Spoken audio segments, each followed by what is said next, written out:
खबर उत्तर प्रदेश के श्रावस्ती जिले से है, जहां अपने 2 दिवसीय दौरे पर भारत सरकार के केंद्रीय कृषि मंत्री नरेंद्र सिंह तोमर श्रावस्ती पहुंचे, जहां पर उन्होंने जिला मुख्यालय पहुंचकर वल्लभ भाई पटेल की मूर्ति पर माल्यार्पण कर उन्हें श्रद्धांजलि दी। उसके बाद लोकसभा कोर कमेटी की मंडल अध्यक्ष और भाजपा के पदाधिकारियों के साथ बैठक की। श्रावस्ती देर रात पहुंचे भारत सरकार के केंद्रीय मंत्री कृषि नरेंद्र सिंह तोमर ने पहुंचकर वल्लभ भाई पटेल की मूर्ति पर माल्यार्पण किया और लोकसभा कोर कमेटी की बैठक की।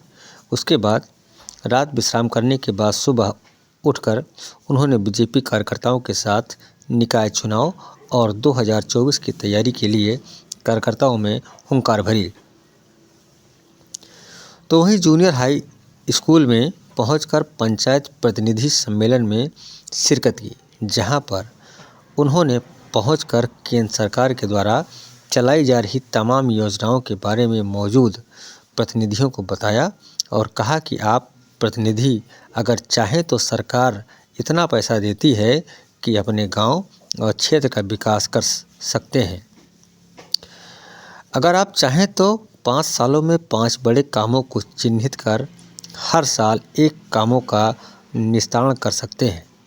वहीं केंद्रीय मंत्री ने कहा कि कोरोना ने एक बार फिर वापसी की है। पिछले कोरोना काल में हमने भारत के साथ साथ अपनी पड़ोसी देश पाकिस्तान को भी वैक्सीन उपलब्ध कराई थी।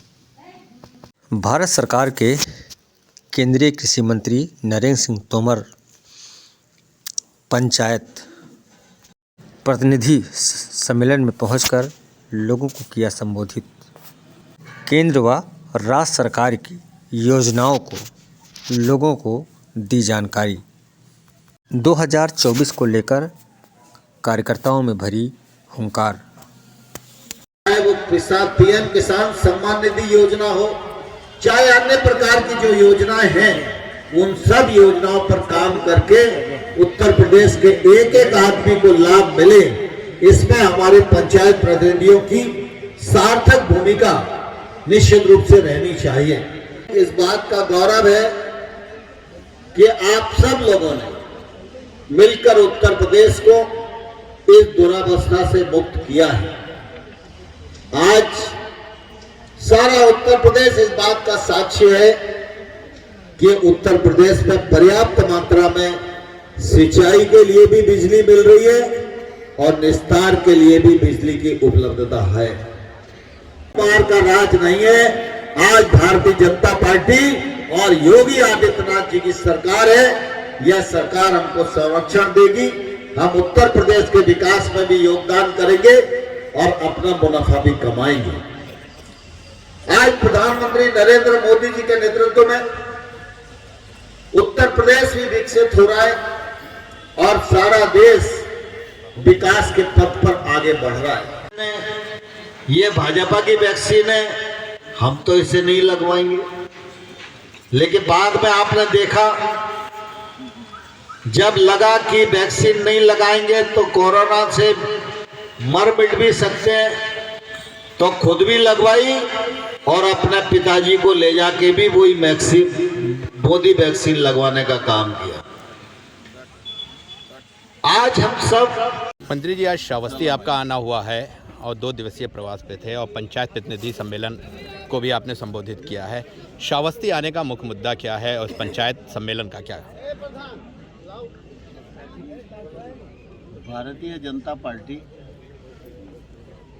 365 दिन काम करने वाला राजनीतिक दल है। भारतीय जनता पार्टी ने ऐसी 144 लोकसभा सीटों को चिन्हित किया है जिन पर भारतीय जनता पार्टी इस बार विजयी नहीं हुई। इन 144 सीटों पर फोकस करके हमने अपने कार्यकर्ताओं को जिम्मेवारी लगाई है कि वो कार्यकर्ता उन क्षेत्रों में जाएं, उन क्षेत्र के सभी कार्यकर्ताओं के साथ मिलकर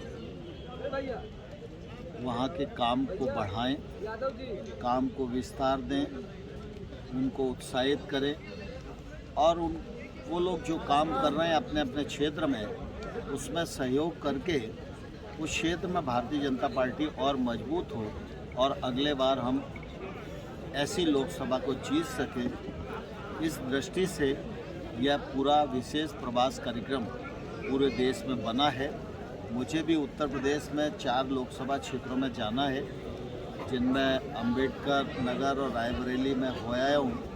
आज श्रावस्ती में हूँ और अभी एक आध हफ्ते बाद मैं लालगंज में भी आऊँगा।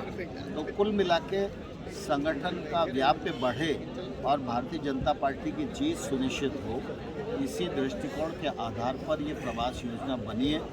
और इस योजना के अंतर्गत जब केंद्रीय मंत्री के प्रवास होते हैं तो हमारे संगठन के लोग उपयुक्त रूप से कार्यक्रम बनाते हैं, जिससे किसी की उपस्थिति का पूरा समय का सदुपयोग किया जा सके। जैसे कि आप कृषि मंत्री हैं और पिछले दिनों बाढ़ आई थी, बाढ़ में किसानों को मुआवजा देने की बात की गई थी, लेकिन अभी तक किसानों को मुआवजा नहीं पहुंचा है, क्या कहेंगे इस पर? देखिए, दरअसल क्या है कि स्वाभाविक रूप से यह तराई का क्षेत्र है और यहाँ के किसानों को प्राकृतिक प्रकोप की मार झेलना ही पड़ती है। सामान्यतः अगर आप देखेंगे तो ऐसे नुकसान से बचने के लिए प्रधानमंत्री जी ने प्रधानमंत्री फसल बीमा योजना बनाई है।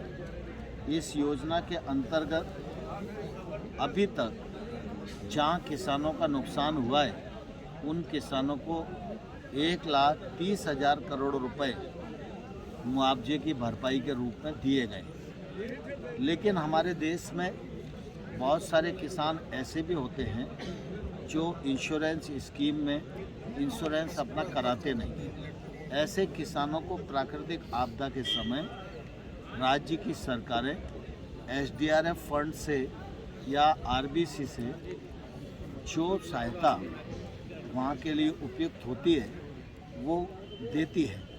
यहाँ भी बहुत सारे किसानों को राहत मिली है, लेकिन कुछ किसान किसी कारण से रह गए होंगे।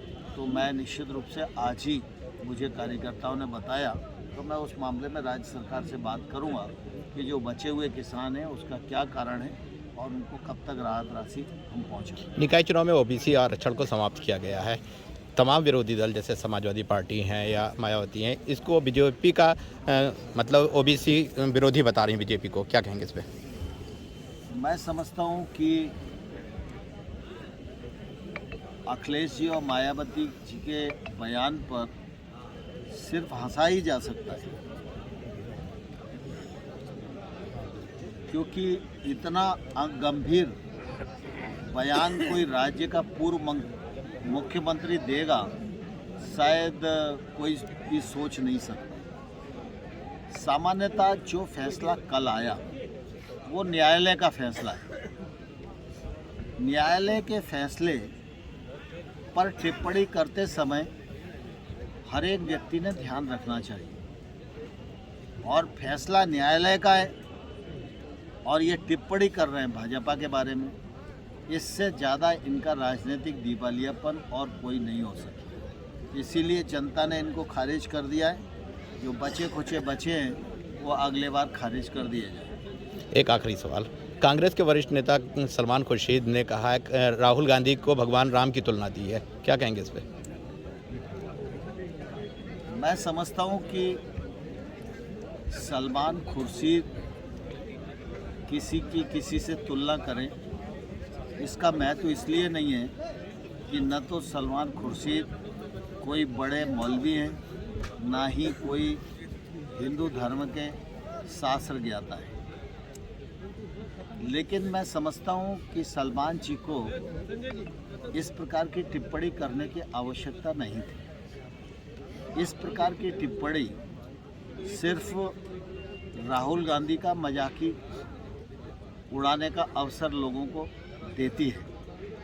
जहाँ तक राहुल गांधी का प्रश्न है, मैं सिर्फ यही कहना चाहता हूँ 20 साल से कांग्रेस के लोग कोशिश कर रहे हैं, वो अब तक तो नेता नहीं बन पाए और आने वाले कल में भी इसकी कोई बहुत संभावनाएं नहीं हैं।